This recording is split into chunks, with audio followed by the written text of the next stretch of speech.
বর্ধমানের রেনেসা উপনগরীতে চোর সন্দেহে 4 জনকে গণপিটুনি, নিরাপত্তারক্ষীদের বিরুদ্ধে মারধরের অভিযোগ। রাজ্যে ফের গণপিটুনির ঘটনা। আবারও আইন নিজেদের হাতে তুলে নিতে দেখা গেল পূর্ব বর্ধমান জেলায়। এর আগেও চুরি হয়েছিল রেনেসা উপনগরীতে, কিন্তু চোর ধরা পড়েনি। এবার আবার চুরির ঘটনা। বর্ধমান থানার রেনেসা উপনগরীতে চোর সন্দেহে 4 জনকে আটক করে মারধর করা হয়। অভিযোগের আঙুল উঠছে নিরাপত্তা রক্ষীদের বিরুদ্ধে। ঘটনাটি ঘটেছে পূর্ব বর্ধমান শহরের লাগোয়া জাতীয় সড়ক সংলগ্ন অভিজাত ওই উপনগরীতে।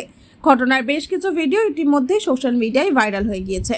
সেই ফুটেজে দেখা যাচ্ছে টাউনশিপের বাসিন্দা ও নিরাপত্তা রক্ষীরা মিলে 4 জনকে চোর সন্দেহে আটক করে বেধড়ক মারধর করছেন। স্থানীয় সূত্রে জানা গিয়েছে, রেনেসার টাউনশিপে গত কয়েকদিনে এই ধরনের চুরির ঘটনা ঘটেই চলেছিল।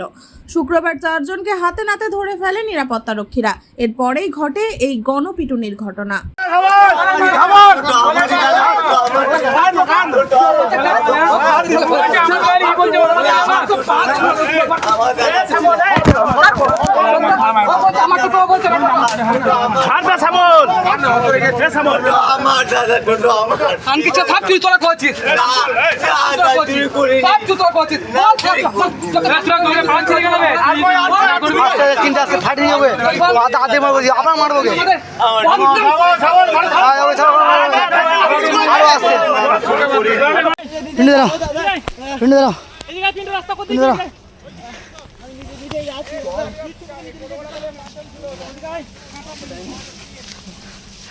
পিন্টু জান দি এত খাটিছে কবরস্থানের ভিতর দিয়ে, গোটা কবরস্থান আমাদের খাটিছে।